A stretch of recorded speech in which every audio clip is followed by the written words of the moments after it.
আসসালামু আলাইকুম। এটিএন বাংলা সংবাদে সবাইকে স্বাগত জানাচ্ছি। মমরিনাজ মমি।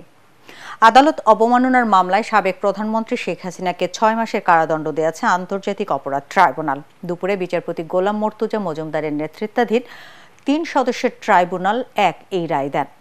একই অভিযোগে গাইবান্ধার গোবিন্দগঞ্জের আওয়ামী লীগ নেতা শাকিল আকন্দ বুলবুলকে ২ মাসের কারাদণ্ড দেওয়া হয়েছে। এর আগে শুনানিতে অ্যামিকাস কিউরি হিসেবে বক্তব্য রাখেন আইনজীবী ওয়াই মশিউজ্জামান। আদালত অবমাননার অভিযোগের শুনানি শেষে গত ১৯ জুন সুপ্রিম কোর্টের জ্যেষ্ঠ আইনজীবী ওয়াই মশিউজ্জামানকে অ্যামিকাস কিউরি নিয়োগ দেন ট্রাইব্যুনাল। গত বছর ২৮ অক্টোবর গাইবান্ধার আওয়ামী লীগ নেতা শাকিল আকন্দ বুলবুলের সঙ্গে ফোনে কথা বলার সময় শেখ হাসিনা তার বিরুদ্ধে মামলাকারীদের উদ্দেশ্যে বলেন, ২২৭টি মামলা হয়েছে, ২২৭ জনকে মারার লাইসেন্স পেয়েছে। ফরেনসিক তথ্য বিশ্লেষণ করে আন্তর্জাতিক অপরাধ ট্রাইব্যুনালের তদন্ত সংস্থা প্রমাণ পায় এই কণ্ঠ সাবেক প্রধানমন্ত্রী শেখ হাসিনার। পরে চিফ প্রসিকিউটর গত ৩০ এপ্রিল বিষয়টি ট্রাইব্যুনালে তুলে ধরলে শোকজ ছাড়াও তাদের দুজনকে ট্রাইব্যুনালে হাজির হতে বলা হয়।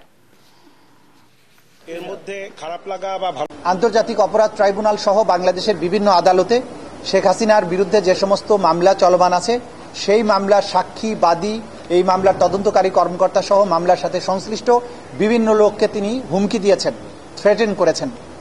এর দায়ে আমরা আন্তর্জাতিক অপরাধ ট্রাইব্যুনালের ১১(৪) ধারা অনুযায়ী আন্তর্জাতিক অপরাধ ট্রাইব্যুনালে আদালত অবমাননার অথবা আদালতের কার্যধারাকে বিঘ্নিত করার জন্য আমরা আবেদন করেছিলাম।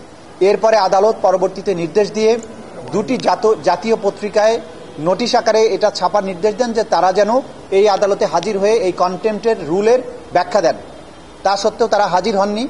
এরপরে আদালত আসামিদেরকে ডিফেন্ড করার জন্য স্টেট ডিফেন্স লয়ার নিয়োগ করেন এবং এর বাইরে অতিরিক্ত হিসাবে সুপ্রিম কোর্টের একজন সিনিয়র আইনজীবীকে অ্যামিকাস কিউরি হিসাবে নিয়োগ দেন এবং আজকে এটার উপরে চূড়ান্ত শুনানি অনুষ্ঠিত হয়।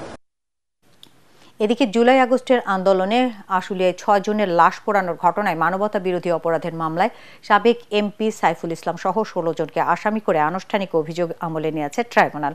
একই সাথে পলাতক ৮ আসামিকে গ্রেফতার করে আগামী ১৩ জুলাই আদালতে হাজির করার নির্দেশ দেওয়া হয়েছে।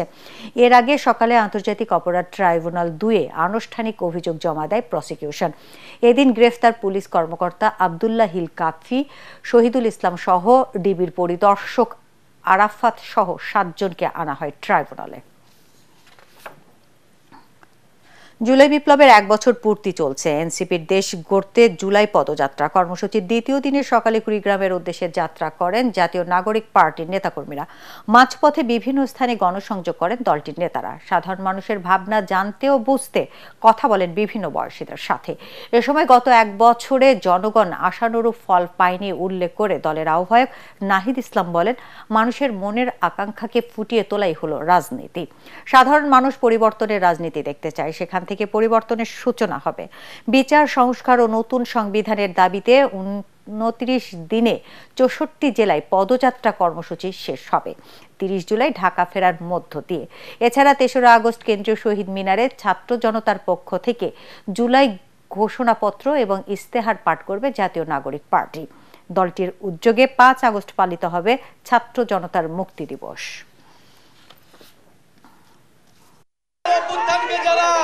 ব্যর্থ করতে যাচ্ছে, এই গণঅভ্যুত্থানের বিরুদ্ধে যারা ষড়যন্ত্র করতে যাচ্ছে তাদের বিরুদ্ধে প্রতিহত আমরা করব ৩ আগস্ট শহীদ মিনারে। এই গণঅভ্যুত্থানের সৈনিকদেরকে আবারও আক্রমণ করা হয়েছে, আবারও পুলিশে হামলা করা হয়েছে।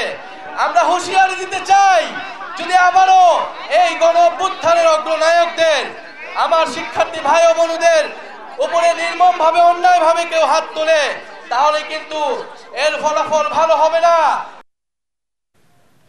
সংস্কার নির্বাচন পদ্ধতি নিয়ে বিতর্ক সৃষ্টি করে একটি পক্ষ রাজনৈতিক ঐক্য প্রক্রিয়াকে বাধাগ্রস্ত করতে চাইছে বলে অভিযোগ করেছেন বিএনপির স্থায়ী কমিটির সদস্য নজরুল ইসলাম খান। ময়মনসিংহ দক্ষিণ জেলা বিএনপির নতুন দায়িত্ব পাওয়া নেতাদের নিয়ে দলের প্রতিষ্ঠাতা সাবেক রাষ্ট্রপতি জিয়াউর রহমানের সমাধিতে শ্রদ্ধা নিবেদন শেষে একথা বলেন।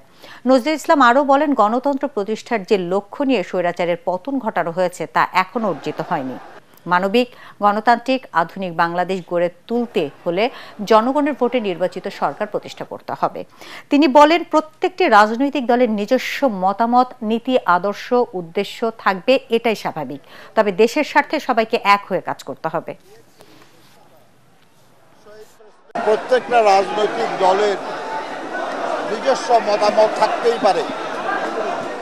বাংলাদেশের সব রাজনৈতিক দল আমাদের সমর্থন করবে বা আমরা তাদের সবাইকে আপন ভাববো এমন কোনো মনে করার কারণ নাই। আমরা সেই জন্য মনে করি এই মুহূর্তের প্রধান কাজ শহীদদের আকাঙ্ক্ষা পূরণের লক্ষ্যে একটা মানবিক, একটা গণতান্ত্রিক, একটা প্রগতিশীল আধুনিক বাংলাদেশ গড়ার লক্ষ্যে জনগণের শাসন কায়েম, আর সেটা শুধুই ভোটের মাধ্যমে সম্ভব। দর্শক, পরবর্তী সংবাদ দেখার আমন্ত্রণ জানিয়ে এখনকার মতো শেষ করছি। এটিএন বাংলা সংবাদ ইউটিউবে দেখতে ব্রাউজ করুন youtube/ATN Bangla News। ধন্যবাদ সবাইকে।